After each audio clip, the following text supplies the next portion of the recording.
Hi, everybody. I'm Sod, And I'm Punk. and I'm definitely not a Popufur. Oh, one day we're gonna get it right. We got so close this one time, and now we're just trying to recapture that magic. Yeah, we were like 2 seconds off. It's okay. Exactly. Well, everybody, for those who don't know, this is the podcast where every single episode we invite someone to come in and give us their walk on through their journey into the furry fandom. Because I'm so new at this, Punk has been at this for a decade and a half, and anyone's entry point is always going to be unique and different and fascinating, and I want to know those stories. And this week, I don't know about you, Punk. When we started this podcast, I'm like, we have some really incredible friends, some great people that we've had on before. And at some point, once we started getting more people and good response, we are like, maybe we can put together a wish list. And the fact that right now, sitting across from us with their microphone is one of those names on that wish list I'll never be able to shake myself out of that reality. Because, dear friends, dear listeners, across from us right now is someone who some might know as Dr. Samuel Conway, a Dartmouth graduate and researcher who has excelled in organic chemistry and agrochemical fields. But to those in the furry fandom, they may know him as Uncle Kage. Someone who has been around into the furcons atmosphere and to the furry fandom for over 3 decades at this point, going all the way back as far as I can tell to Conference 3. This is someone who has also become known as the Storyteller, who's been booked at gigs in both furry cons and non-furry cons alike to give his patented slice of life comedy about his workplace and the fandom and so much more to so many people, and even developed workshops to help other people with their journey onto it. He is, of course, the proud owner of the sona known as Kagemushi Goro. He is the samurai cockroach who is incredible and wonderful, and some of our fans have actually, back in the day, even drawn art of him and sent it over to him as well. So I have that documented somewhere. It is delightful and wonderful. And most critically, it's a fun small fact about him. He is also the chair of Anthrocon, one of the biggest and most successful fur cons in the entire world. In 2025, they actually had to have a cap for a registration because it just had become so voluminous and wonderful. That's right, everybody. Please, if you would put your paws together and let us welcome in, truly, the sommelier of the furry fandom, the one and only Uncle Kage. Uncle Woo. Kage, how are you doing, sir?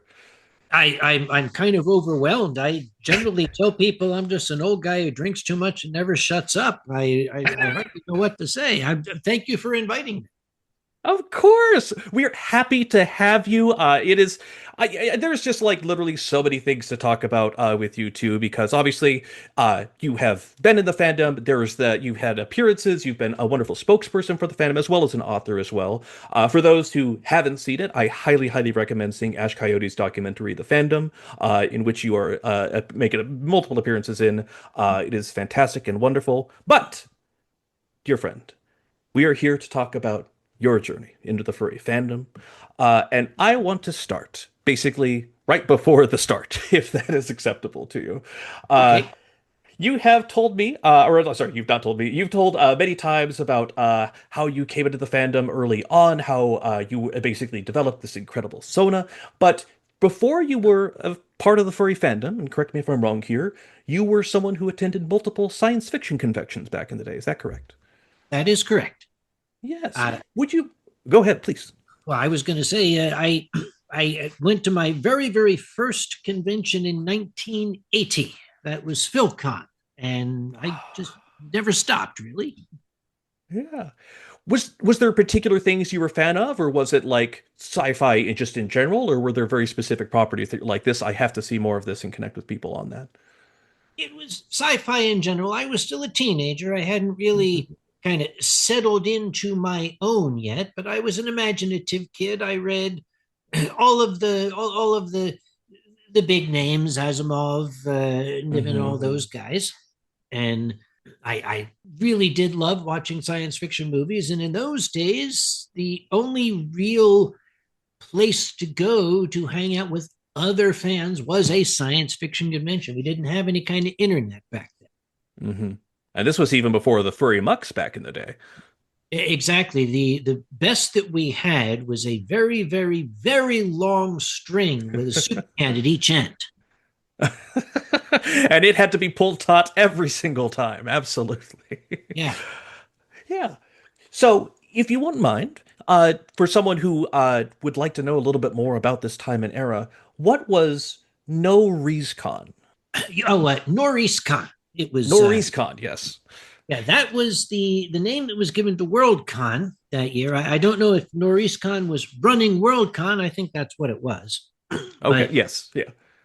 I had been going to what was to me local science fiction conventions. That would be Balticon in Baltimore, PhilCon in Philadelphia, and they were my places to go.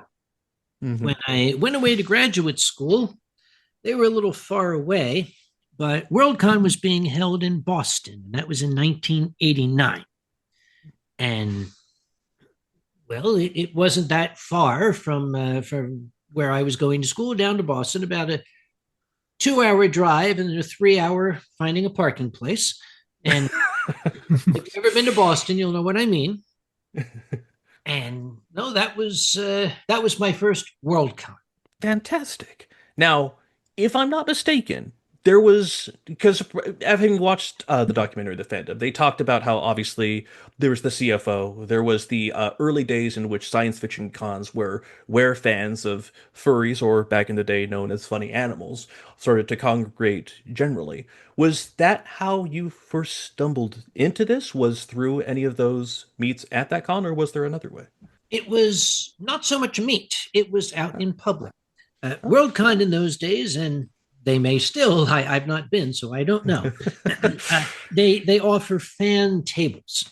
If you have a fan group or something, they would just give you a free table out in the lobby, not to sell anything, just to sort of show people Congregate. what you have exactly. Yeah. Hmm. Hey, we are the fans of this. And I was wandering around, and there was a table, had a big sign on it, said furry fandom. Mm. And I said, that's interesting. I never heard of this thing. So I went over. There was a fella there. He, for the longest time, was an artist, went by John Cooner, longtime friend of mine, since Mhm. that day, in fact. He was manning the table, and he had all these comics and drawings and stuff laid out in front of him. And I was looking at them, and you had mentioned funny animals. Yeah, that was up until then. Funny animals, cartoon animals. It was a coyote falling off a cliff and getting up and dusting himself off. But Right. here was here was incredible imagery. Here was hilarious comics that Jim Grote had done, Equine the Uncivilized and Red Shetland, and the most amazing comic by Stan Sakai, Usagi Yojimbo, a samurai rabbit, Tales of Feudal Japan. And it occurred to me for the first time, funny animals don't have to be funny anymore. And from then on, I was Mm. hooked. Yeah. Now, was that samurai rabbit any part of the inspiration for what your Sona would eventually be? It might well have been, Okay. because I I started buying the comic Usagi Yojimbo, which was amazing. I still have all those copies that I bought so many years ago. Wait, you really do? Oh yeah, Oh, I Oh, actually nice. became very good friends with Stan Sakai. He's an amazing fellow. He's grown a beard that is stark white. It looks exactly like Mr. Miyagi, but that's neither here nor there. I love it. But uh, it was about around about that time I was auditing a class in the Japanese language. Uh, Mm. and I say auditing because when you're a grad student, you really don't have time for frivolous classes. I just wanted to sit in on it, Right. and it resonated with me. I always had an affinity for Japan and the Japanese culture. And when I first joined Furry Muck and was looking for inspiration, I was Mhm. thinking back to my days in the Japanese class when I'd been introduced to the incredible Kurosawa film Kagamusha. Mhm. It literally means the shadow warrior. Mm. And when I was doing my postdoc assignment in Chicago and found myself facing off with a gigantic carnivorous cockroach with fangs, and the thing was 18 feet long. If it was an inch, I swear. Uh, the concept of a fearless warrior cockroach came up, and it just sort of fell into place. Mushi in Japanese means bug. So Kagamushi literally is the shadow bug, and it wrote itself after that. Now, it's the thing where I have a feeling, and please correct me if I'm wrong, but at the time, it was furries. It was furry fandom. I think people were largely gravitated towards mammals at the time, and things typically with fur. Was there any strange reaction to the fact that you'd picked a bug, such a non-traditional Sona at all? Or like the fandom in his accepting nature, was it just like, that is awesome, and I don't think anyone else quite has that? It was much the latter. Excellent. People were thrilled because, I mean, the place was lousy with foxes. You couldn't sling a dead cat without hitting a fox around very much, I swear. But Careful, Punk. It's okay. Sorry. Present company excluded. But he was a hit, and people enjoyed his company. And from a role play perspective, I had a grand old time bringing him to life. A samurai cockroach, basically a 2-inch tall chitinous Toshiro Mifune. That's how I played. Oh, that's incredible. That is incredible. I have been on your website in which there is a lot of fan art that has been drawn of this incredible Sona before. But however, all I saw when I was on your site was fan art. Has there been quote unquote official art or an official iteration of it? Am I just completely blind to it? Not really. Okay.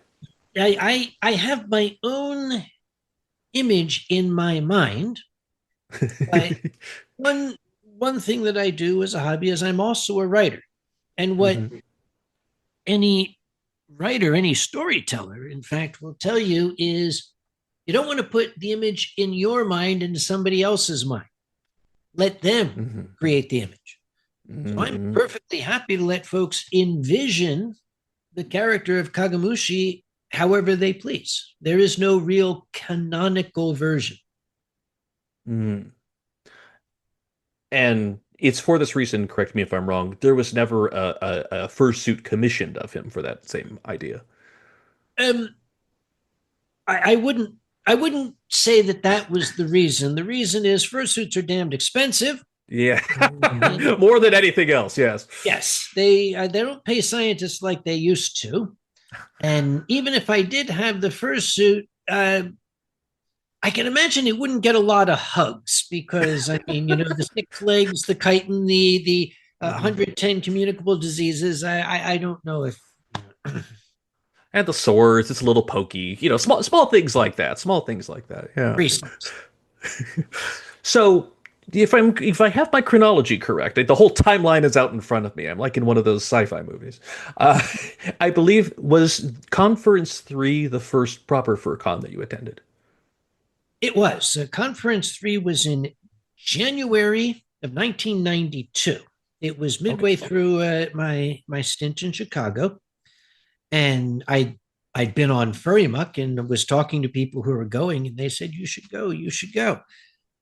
Well, they didn't pay postdocs in science hardly anything back then, so I was not exactly rolling in money. So I put in a call to my dear and sainted mother. Now, kids out there, never, ever, ever lie to your mother. Always tell the truth. So I told her a truthful statement. I said, I want to go to a conference, but the professor will not pay for it, which was a perfectly true statement. So she sent me the money for the plane ticket, and I went. I believe it was I think it was called Fluff It was the podcast that you had an appearance on. and you were talking about how attending that first FurCon was, you were running out of words to describe it. It was blissful. It was just incredible. It was overwhelming. I think you even had similar things when you went to Eurofurence 8, where it was just like exciting, enticing. There's just not enough words sometimes to describe the feeling that you get out of that.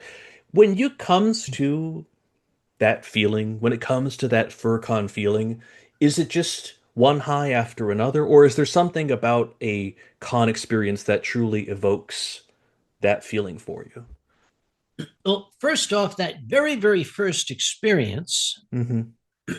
I don't know if I'll ever quite recapture that first experience. I can quote Boozy Badger's spouse, QM. Uh, Hmm.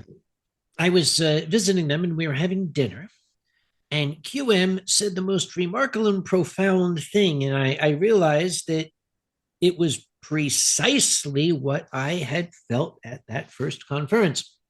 They said, furry fandom is the community we never realized we had been looking for all of our lives. And yeah, that's true. That's exactly how I felt. Now, I've been to literally hundreds of conventions since then. Hmm. Thing is, it never really gets old because there is so much creativity. There's always something new, a new species, new fursuits, new technology, new developments. Hmm.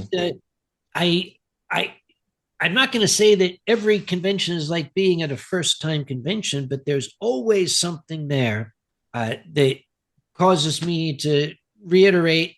I stopped saying long ago, I've seen it all. No, I haven't. I mean, fair play. I just barely got back from my first FurCon ever not too long ago. I went to MFF, the old Midwest Fur Fest in good old 9 degree Chicago, always the warmest city in the world.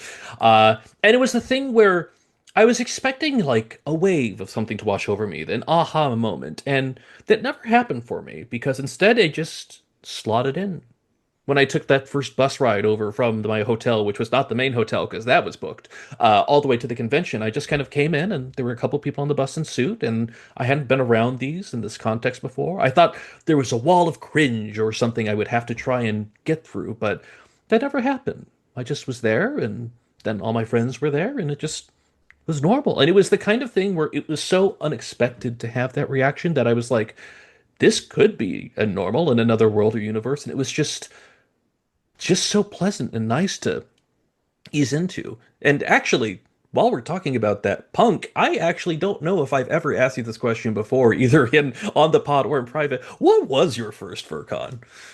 Oh, it was, I believe it was Fur Fright Fur Fright. 2012. Yeah, before it was Okay. called Fur Apocalypse. Ah. And that was my first ever con. And it was really small and it was nice, but I kind of felt like what you were saying, that it just felt normal. Mm-hmm. Like I was there, hung out with my friends, because we took the bus, we took a Greyhound bus or the mega bus from New York over to where it was. And yeah, it, it felt kind of like home. Like I've been there before, but it was my first ever. Mm-hmm. Mm-hmm. And yeah, and after that I was hooked. And then I think my next con was Anthrocon Hey. 2012. So Hey, Uncle Kage, were you at Anthrocon 2012? I think you may have been there. I honestly don't remember. No, it's true. The being the person where the buck stops. Hmm. Uh, there's a lot on my mind during the convention. I generally don't have any physical memory of any Anthrocon except for things that gave me trouble. Mm. So things that required my attention stuck in my mind. Everything else just kind of bounced off, which is why when people come up to me, big, bouncy, smiling, they say, "Do you remember me from Anthrocon?" I say, "Listen, if I remember you from Anthrocon, that's not a good thing." Right. There's a very specific reason as to why, but Yes. yeah. Uh, well, that does lead to a good question, though. You are, of course, the chair of Anthrocon, and this is a very important con because, unlike other cons, this is a con that has a very special relationship with its host city. And I believe that relationship keeps evolving year after year, if I'm not mistaken. It it is evolving. It only gets stronger year after year. Hmm. Hmm. Pittsburgh and Anthrocon really found each other.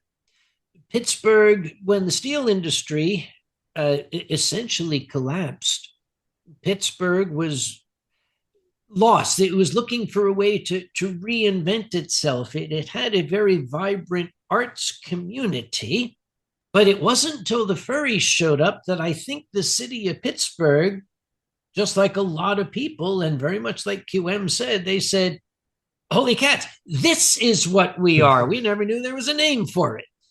Right. And now I understand that you are getting like licenses from the city to have outdoor fur parades, if I'm not mistaken. Like it's just been something where each year it feels like there's some new bigger move or push that happens with it that makes it just even more grand and special. Uh, we started by having the fursuit parade outdoors. Mhm. Just a short. I think it's short. The fursuiters don't, but just a short jaunt outside, just so the people of Pittsburgh can can share in it. Because I knew there was curiosity, there was affection, there was this longing for the city of Pittsburgh. Gee, that looks like so much fun, but it's behind closed doors, and you got to have a membership to get in. I said, let's share it. And I will confess, the very first year we do that, which I believe was 2016. Oh goodness, 10 years ago. Heck, Hooray! yay, anniversary. Even from the very first point where people were going downstairs to go outside, I had no idea what to expect. I was Mhm. terrified there'd be two little old ladies and a blind guy sitting out there. But when we got out there, there was a massive crowd. The city itself estimated about 5,000 people had come down. That's when I said, we've got a hit. Oh, wow. Then, Wow.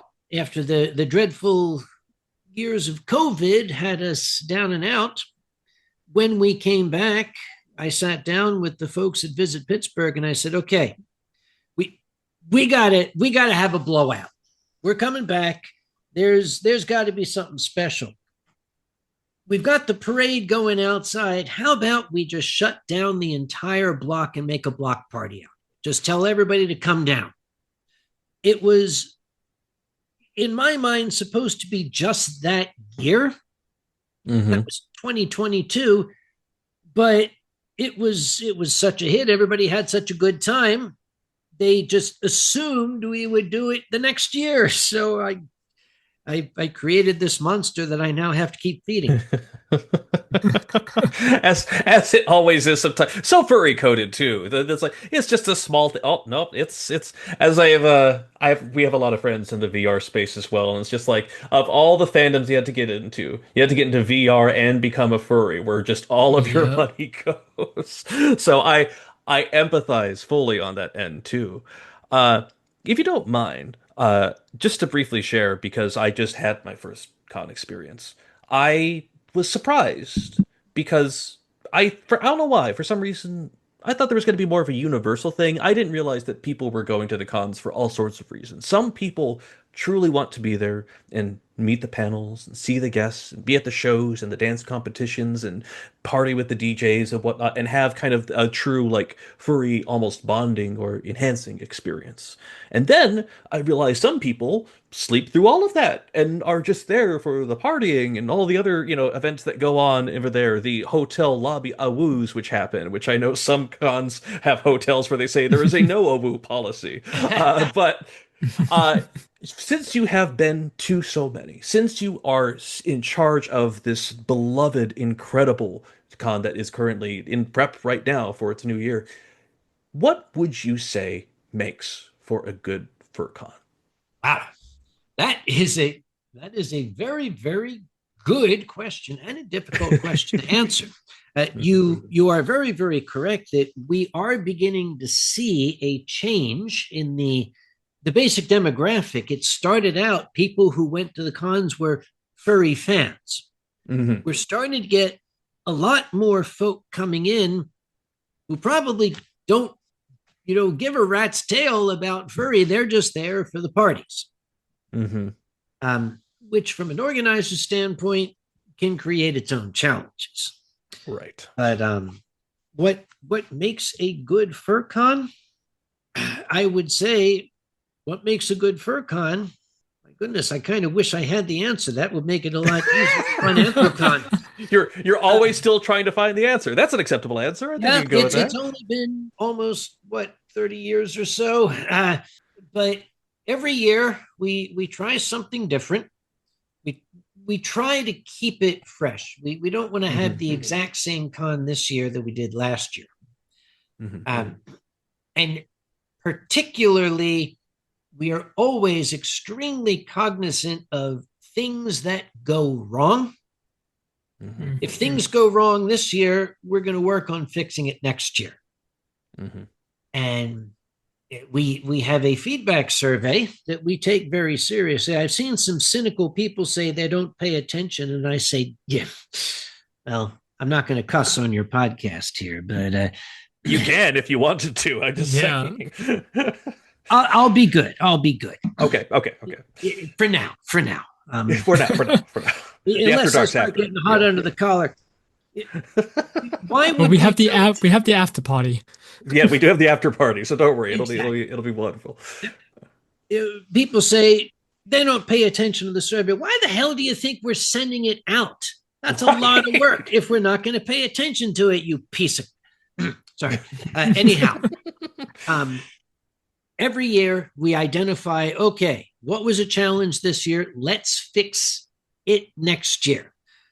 And every year we basically are battening down the challenges, but just like playing whack-a-mole, another one comes up. Okay, what makes for a good furry convention? Dedication to continuous improvement. I've always, since the very beginning, told the staff, we are not in competition with any other convention. We're in competition with ourselves. The only convention we have to outdo is our last convention. So we keep trying. If we try something, it doesn't work, we're just not going to do it again. Yeah. And that's all you need. I am so thrilled. And just to be 100% clear, when you talk about how there's a differing demographic of new people coming in, this is also in response to the fact that the capacity, the number of people are showing up continues to grow every year, even now to this day. Yeah. Incredible. I don't know how you do it. In that one podcast where you described as being an air traffic controller for it, I'm like, what a perfect way to describe it, of just conducting all of this wonderful chaos. But I'm sure it's rewarding. I'm sure you may have even seen on the faces of other people having that first FurCon experience that you had all those many years ago. I do. People are constantly coming up to me, sending me emails, giving me messages saying how much fun they had. They say, "Oh, this saved my life. I was depressed. I was alone. Now I'm not alone anymore." That's the reward, really, for me.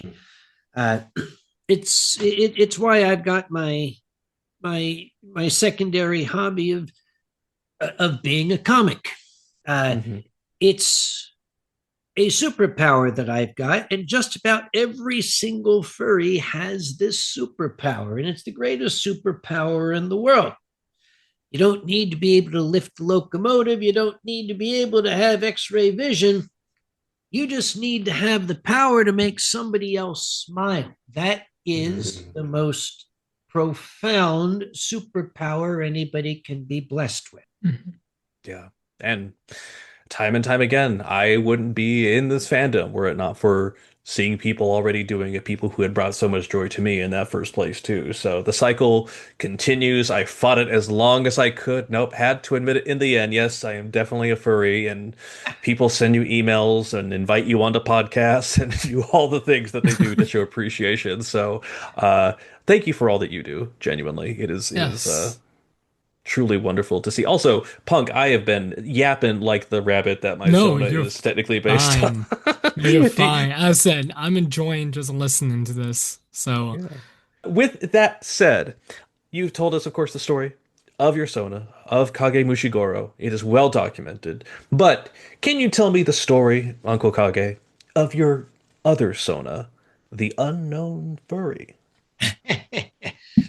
That was something that I think alcohol was involved, actually. Now that Okay. As all great stories tend to I was have just at about some to say point, that. yes. It's all on good stories. exactly.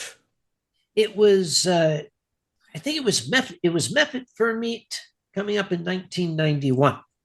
Okay. Uh, I had become fairly well known in this little tiny fandom, and for some reason, I said, you know what? I'm not going to tell anybody I'm going.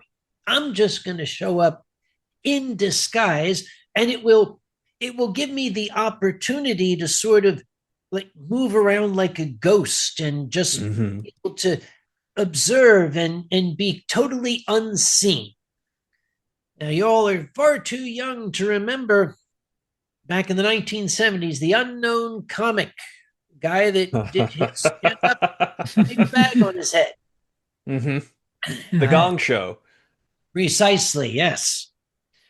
And I said, all right, I'll do the same shtick. So I got a paper bag, had to find one that fit just right.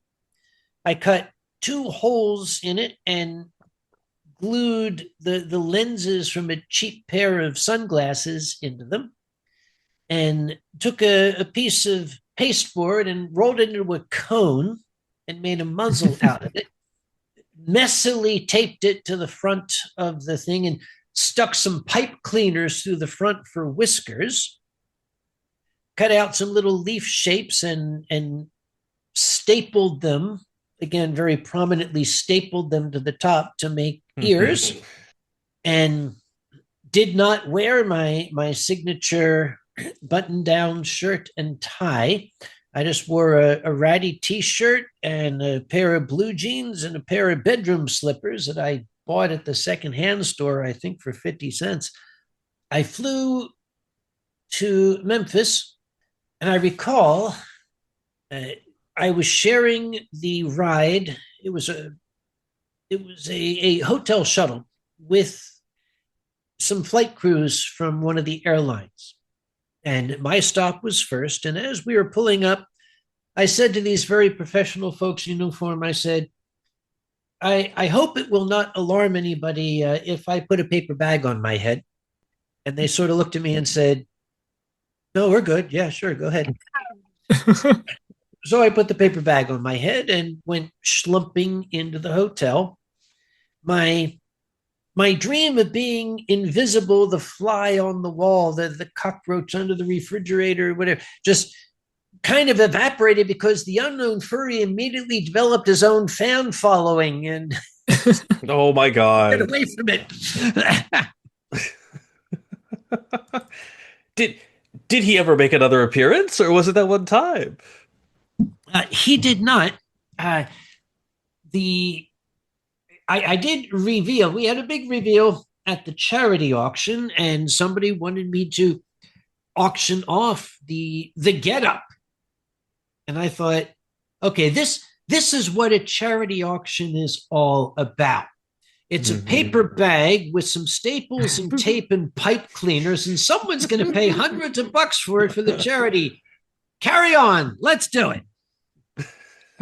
So somebody That's bought. absolutely. Wait. How much did that fetch at the Yeah. auction? Do we remember? That's the real question. Us. Yeah, okay. You're asking. That was 25 years ago. I don't remember what I had for breakfast this morning. Oh, I just remember it well, was a lot. I'm sure it, 25,000. Let's go. 25,000. It is in Yeah. the Furry Hall of Fame. Right now, Yeah. it is emblazoned. It is encased in lucite somewhere, I think. I could be wrong. I could be wrong. But this is delightful. This is wonderful. Of course, you are more than just a furry. Have so much other interests. You have so many other things in your life beyond. I have to, of course, do my deep dive. I have to make sure that you, as the guest, as a researcher, I have to honor your abilities and talent as a researcher myself. So I do have to ask one non-furry trivia question, which Go on. is, Uncle Kage, is it true that in 2006 you applied to join the French Foreign Legion? It is true. Okay. What led to that? To be 100% honest, Hmm. and we're diverging a bit from the furry thing right That here. is true. That I asked the question. It's on me. I understand. That's okay. It is not easy being a scientist, particularly with a PhD these days. Back when I was a student, I believed in something that we now call the myth.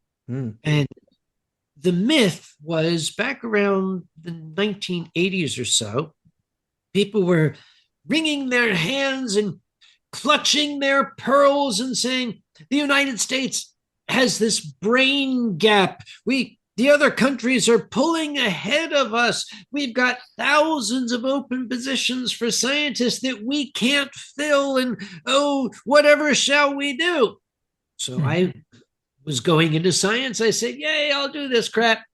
So I got my PhD.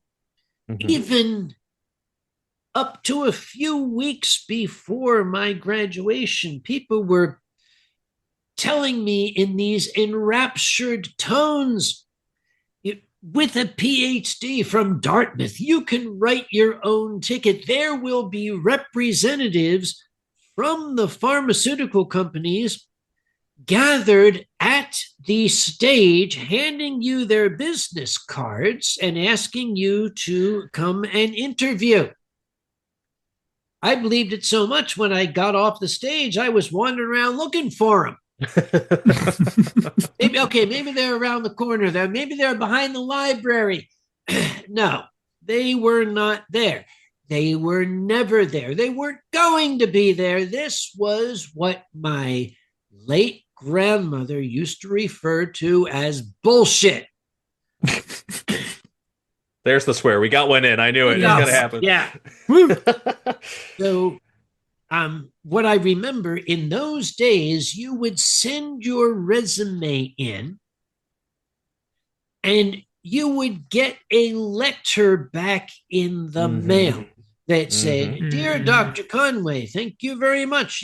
We've looked into your work in indole chemistry is really great. It's just not quite the fit here, but you're really swell. Love you to pieces. Bye." Hmm. Um, that lasted about 2 or 3 years till about the mid 1990s. Then we started getting uh, postcards that were pre-printed on the back. Thank you for applying. Don't call us, we'll call you. And they, of course, had the perforations at the top and bottom because they come off a dot matrix printer. Yes. Then they stopped coming. Now, the prevailing wisdom is, well, if you don't hear anything, the answer is no. Yeah. Yeah. Uh, by about 2006, after going from one low paying, low profile bench position to another, I was fed up.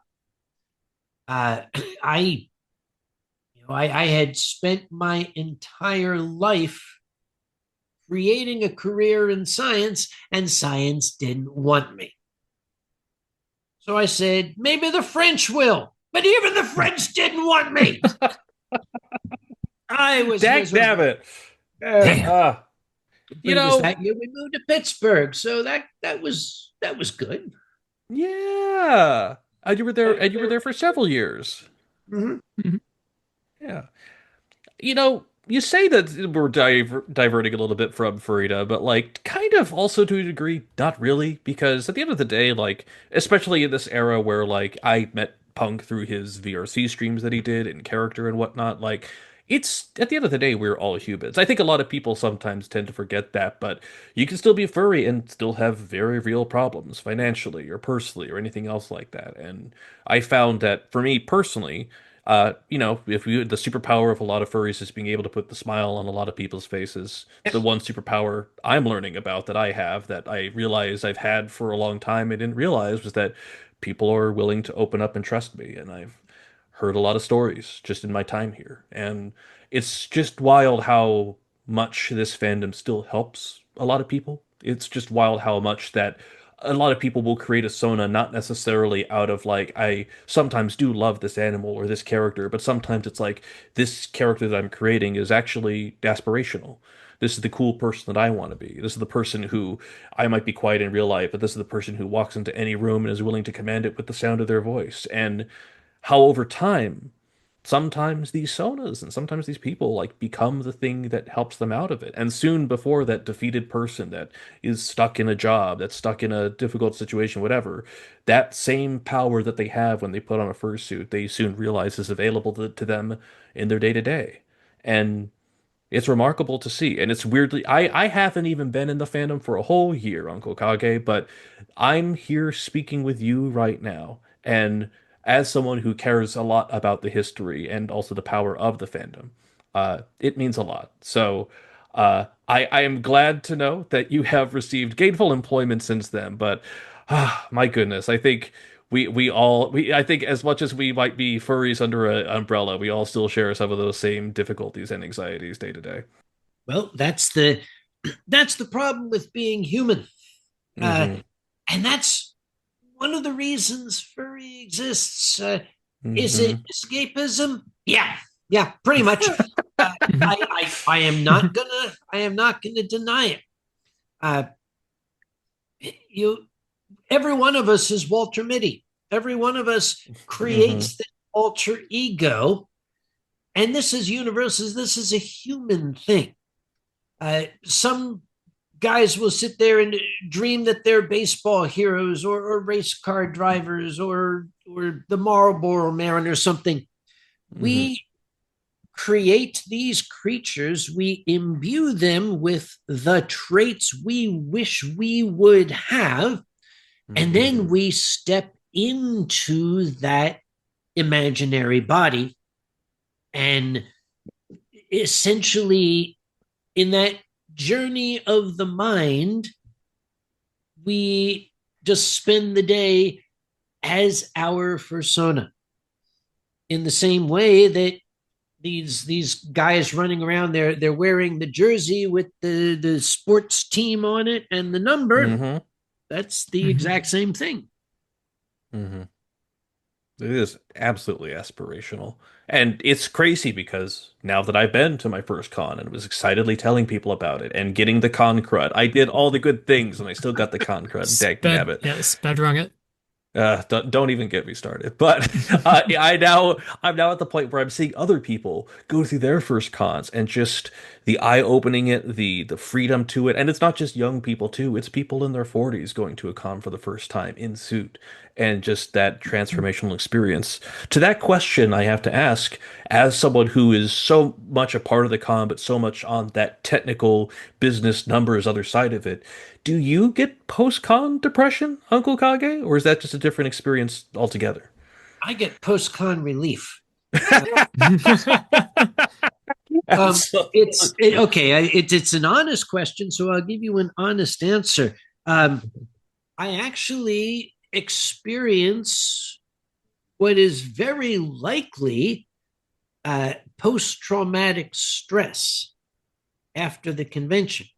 Um, Generally, for about a week afterward, I will have nightmares that I'll wake up thinking that, oh my God, we never returned the rental truck. It's sitting out front full of equipment. What the Hmm. hell are we going to do?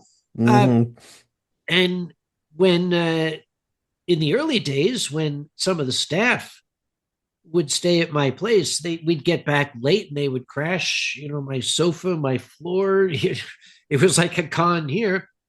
The next day, they would say, "You had a a somnambulistic episode last night. You were sleepwalking. Oh. And essentially, in my mind, I was at the convention center, wandering around my condo and seeing the convention center. But it's difficult really to describe. Now, okay, that has sort of faded as number one, I've gotten more experience. Number two, I have been blessed with some of the absolute finest staff and directors who have helped to take a lot of that pressure off of me. That hasn't happened. Well, it didn't happen last year. That's at least I don't think it did. I wouldn't know. But do I get post-con depression? In my own way, yes, because it's a stressful event. That's not okay. I'm going to qualify that. It is not a stressful event. Things happen that cause stress at the event, and there's a very, very big difference there. Mm-hmm. Here I'm enjoying it. Things are going smoothly. Everything is cool. I can finally sit back and relax. And then the radio crackles and a voice comes on and says, the convention center manager wants a word with you. There we go. Here we go. But my buddy Alkali overheard something at the block party. I think it's first or second year. And he came and he told me.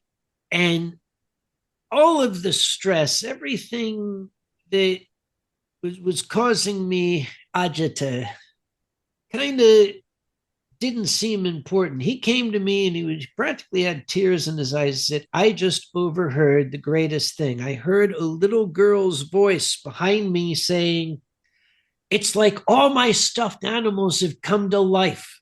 You know what? That makes it worth it. Yeah. Mm-hmm. Yeah. That's incredible. It's the thing where, like, as many times as you do it, as much as I'm sure it's a well-oiled machine at this point, like every year is still its own unique entity. Again, trying to do everything different. You're never going to have a repeat year. If you don't mind my asking, and again, you don't have to get into details. I know some of this stuff is trade secret only. How is the planning for AC 2026 going at this point? It is underway. We are getting ready to open our hotel avalanche. Hotel Avalanche, yeah. And this is one of the big challenges that we face. And every convention is facing this problem.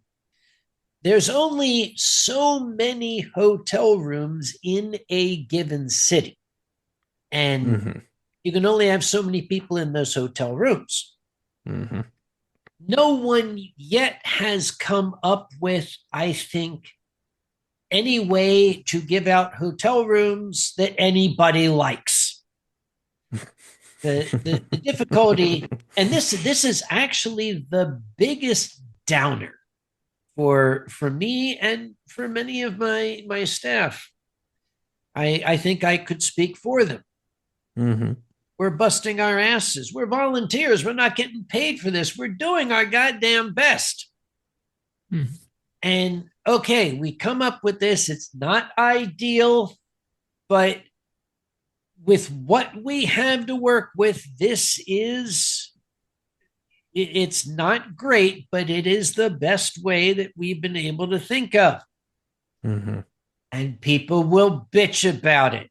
And they'll be okay, and they won't just be bitching about it, they'll be calling me everything but an Irishman.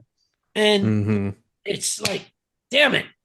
It can be extremely disheartening when I spend 5 or 6 sleepless nights along with a big group of my staff. We say, okay, this is what we are going to have to do. We have limited resources. We are going to have to put this policy in place and just hope that people understand that we cannot do X and Y. The only thing we can do is Z. Mm-hmm. And then suddenly I'm the Antichrist. It's I like, mean, it's. Go ahead, please. I'm sorry. well, I was gonna swear. It's good you interrupted. Go ahead. But like it is truly at the same time, as much as it is great to still be known for running this, it is truly a thankless job. I was waiting outside at one of the restaurants at MFF in the main hotel, and just like hearing some cleaning staff complain about like someone leaving like a food item in a place they shouldn't be, like and I'm just like, to have to deal with that. There's just so many also unsung heroes that go into that, and that is why I think in every interview, in every appearance you do make a point to talk about how it is not just you as well, it is the staff that is putting that together. But as I've learned in my brief time here, and as Punk has learned in his time in the fandom and streaming and whatnot, there's always going to be someone who doesn't like the decision that you made every single time. And at the end of the day, Mhm. you're still the one doing it. You're still the one making the decision. You're still the one that is bringing the people together. So they're just ultimately going to have to deal with it, or not go. Like I don't know what other options they would have at that Yeah. point. There's And one I was, oh, there's Oh, go go one on. ahead. detail that is a little bit of a comfort. Most of most of the shit that we get is coming from social media. Hmm. Uh, and I actually logged off. That I was getting bullied so mercilessly as Anthrocon was coming around last year. I just quit. I turned off all the social media accounts, and quite frankly, I've not been happier. Uh, I it's true. It's true. Yeah. Think of it this way. Let's say a brand new night spot opens in town, and everybody's saying this place is incredible. It's indescribable. It's the place to see and be seen. You got to try it out. Everybody goes there. It's wonderful. And every time you go there, you wind up with a black eye and a bloody nose. Why would you keep going back? But Exactly. something that I have to keep reminding myself, and I have to keep reminding a lot of my staff. We make an announcement, and we even preface the announcement with saying, listen, if you want Anthrocon to continue, we are going to have to make a change. We Mhm. cannot keep doing this and keep running the convention. We have to Mhm. do this. And we get this firestorm of people bitching and moaning and throwing barbs and yelling and screaming. But the truth is, the vast majority of those folk aren't going to go to the convention, never were going to go to the convention. Mhm. Because at the convention itself, nobody says a word. I believe the term that you coined for this was armchair con chair, if I'm not mistaken. Oh, yes. And there are so many millions of them now that they multiply like, well, like cockroaches. I hate to say, But are they samurais? The true differentiating factor. That's the one thing we always have to worry about. oh, they are definitely not samurai. I can assure you of that. Yeah. That actually leads to what I have as my final question for this, before, of course, a very short rapid fire round. But as I did want to kind of crack open kind of an old perennial here, which is that you, sir, have been in the fandom for so many incredible and wonderful years. And also, you've seen it change so dramatically and drastically over the years, from Booty magazine all the way to the VRC streamers that we see a lot around today. For you, just personally, what are some of the changes that you've most enjoyed seeing? And to counter that, what are some things that you wish modern furries would pick up from kind of the older days? What I enjoy most is the growing public acceptance Hmm. that this is a legitimate genre of fiction and fantasy. We are not the niche anymore. People Hmm. recognize us. Back in the 60s, most people sneered at Star Trek fans. Science fiction Mm-hmm. was kids stuff. You need to be serious. You need to grow out of that old rocket ship thing. Uh, but look what happened to that. Now Star Trek is part of the American culture. Mm-hmm.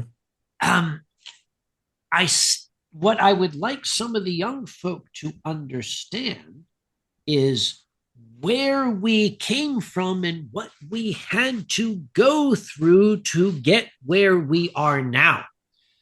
Mm-hmm. Uh, I still get some folk that want to come up and hit me with a brick bat, say Uncle Kage is trying to whitewash the fandom. I'm not trying to whitewash the fandom. There is a difference between whitewashing and simply not airing your dirty laundry. Mm-hmm. Mm-hmm. What I want these kids to understand is that there was a day where if your boss found out you were a furry, you'd be fired on the spot. If your landlord found out you were a furry, he'd take all your stuff and throw it out onto the sidewalk and evict you. That was it. You're done. Furry fandom did not have a very, very good public image in its early Mm-hmm. days. There are many reasons for that. I often get yelled at because people say that's not true, but I was there, they weren't. uh, People were losing volunteer positions, people that would take their fursuits and their puppets to the children's hospital and spend all day Saturday, with kids that were sick, with kids that were in pain, with kids that didn't have long to live, and make them happy, give them a smile, and then have the director of the hospital come to them to say, listen, we just found out, we can't have you here anymore. That's where we came from.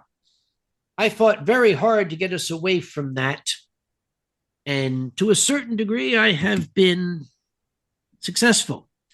Mm-hmm. And for these folk, I guess maybe I should be grateful that these folk never had to experience that. Mm-hmm. I guess I'll keep thinking of it that way. Yeah. Yeah, absolutely.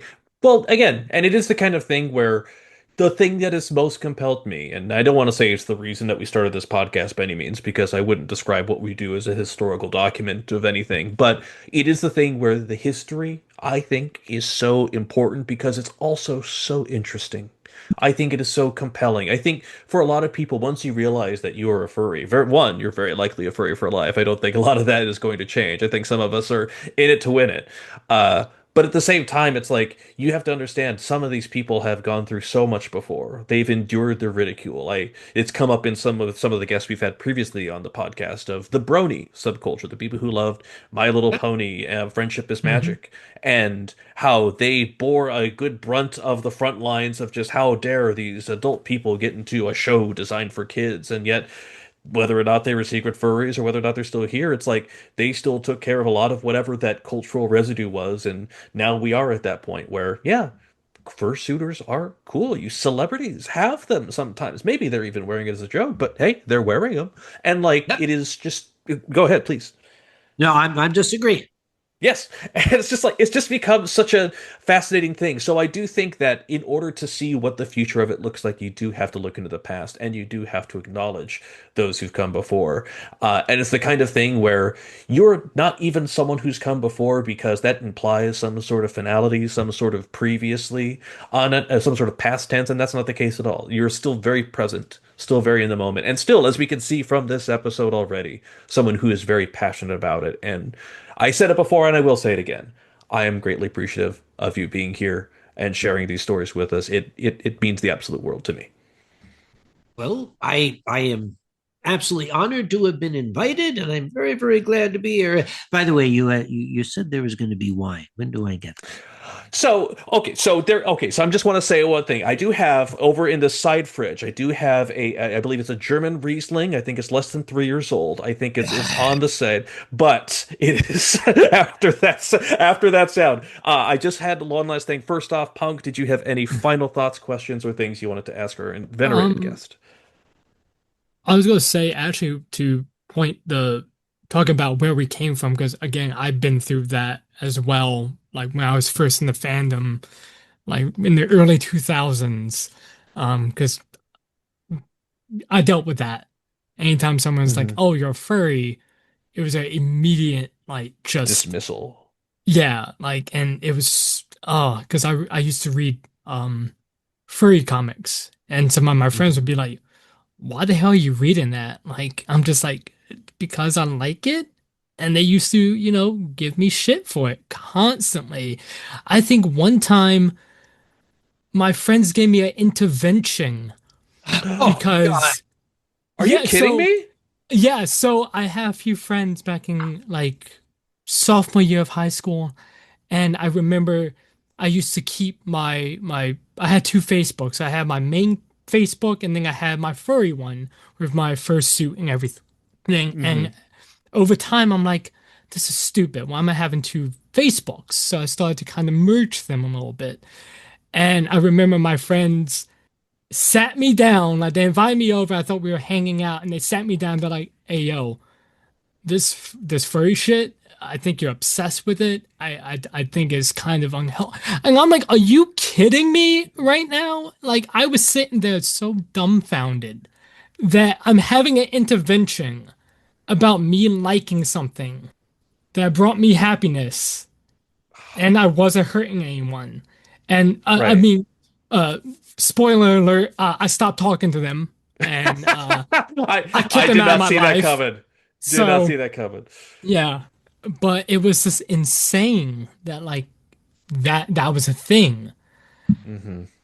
that you would lose friendships. And I know I've known these guys for like 5 years prior too, and they want to just end the relationship because of that. And it was crazy. That's I have But never heard that story yeah, ever. Yeah. but I was gonna say like with how mainstream is now, like with VR chat and with TikTok and with all of these new, I guess, prank channels or whatever, it seems that furry is coming back up. Hmm. And I was wondering how like you felt about that, Kage, about like people like say proximity chat. He's very popular with the youngins these days who and they would go around and mess with furries. And because I know I get crap all the time on my stream. People coming in being like, "Hey, do you know proximity chat? Hey, are you friends with them? How do you feel about?" And I'm just like, bro, what? Because his whole thing is messing with furries Hmm. Even in and this day and making them age. look cringe and making them look Hmm. like the weird people again. Hmm. In other words, he's a bully. Yes, yes, that somehow people appreciate, which is weird. Um, Well, it seems that this culture we're in this bizarre thing where people idolize bullies, but hopefully that will not last. Let me let me share something that I have heard so many times over the mhm. years. I haven't heard it lately, but I if if I if I had a glass of wine for every time I heard it, I'd be completely crap faced right now. But Hmm. uh, kids would come up to me and they'd be nervous and they'd shuffle their feet and say, "My parents don't mind that I'm gay, but how do I tell them I'm a furry?" And I It's it's like, true. wait a minute, Yeah, hang on. So you went to your dad, say, "Yo, Dad, I am a homosexual. I like big, beefy men to come in here and have anal sex with me." And Dad's like, "Well, that's okay, son. You be I'm a furry. Get out! No, son of mine, out of my house!" It's what the hell, kid? I'm yeah, sorry. It just and what I started saying to these folks is, okay, what are you so ashamed of? If you are so absolutely ashamed of being a furry, maybe you're here for the wrong reason. Hmm. People say to me, "Well, Uncle Kage, you don't hide that you're a furry and everybody knows. Well, yeah, I am not ashamed of this community. As a matter of fact, I am goddamn proud of this community. I have nothing to hide. If somebody wants to say, well, what about this? What about that? We can have that discussion all day long. It doesn't change the fact that there is so much to be proud of in this fandom. These people are the most incredible, warm, loving, empathetic, imaginative dreamers that ever existed on the face of the planet. Are they perfect? No, nobody is, for God's sake. But they are beautiful. And I am not ashamed to be part of a community of beautiful people. Damn right. Damn right. It is, and the truth be told, that is how I've been felt since I've been in here. I think maybe that is why I personally was so reluctant to embrace the role of furry. Like, I like anthropomorphic animals, but truth be told, it was the people in it that brought me in. The smartest, most creative, kindest, incredible people I've met from every medium, from every country, from every walk of life. It is truly astonishing. And I met one of them, and they're in here right now, and his name is Punk, and he's absolutely incredible. Uncle Kage, before we go, the last thing I am going to toss at you, and by the way, thank you so much for those words and that passion and everything on here, of course, is the rapid fire super quick round. And I promise there's a Riesling at the end. I promise. Most critically, sir and friend, what is your favorite Robin Williams movie? My favorite Robin Williams movie? Boy, how do I pick? The Fisher King. I had a feeling. It is a fantastic and incredible choice. Worst case scenario for you. If you had to choose and there was no other options, what would you rather drink? A glass of Chardonnay or a shot of soju?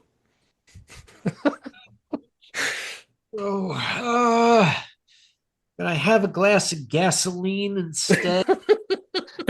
I guess I'd go for the shot of soju because at least it's over and done with. That is true. Absolutely. The term furries or the term furry animals? Do you have a preference? This is a complex question. Furries has multiple definitions. Furry animals is very specific. So furries funny animals, I think is what I meant to say on that. Right. Yes. Funny animals. Okay. Yeah. I prefer the term furries. It's the more modern term. We used to use it because we didn't have another word for it. Absolutely. And the final question that I have in my maw right now, if you were to pick a guest to be on our podcast, someone to talk about their experiences in the fandom and joining it and everything else like that, is there anyone top of mind that you would recommend for us? Oozy Badger. Oozy Badger. All right. Yep. I say that without hesitation. The man is absolutely brilliant. He's a relative newcomer to the fandom, but he has not only embraced the community, he has enriched it by his presence. That's all we could ask. And I think we could even say the same for you as well. Truth be told, I've talked so much on here. We have loved having you as a guest. Is there any place where people can find you at all? At Anthrocon. I guess, yeah. Well, I don't do the social media thing anymore. So yeah, you have to go to a con to see me. I think that's a fantastic way to do it. So either way, thank you so much, Uncle Kage. We appreciate having you. We appreciate our listeners. We appreciate everyone. And most importantly, we hope you all have an incredible night, and we will see you next time. Thank you so much. Take care. Goodbye. Yes. Bye, everyone. Goodbye. Right on it, sir. Right away. 1 second. We got this.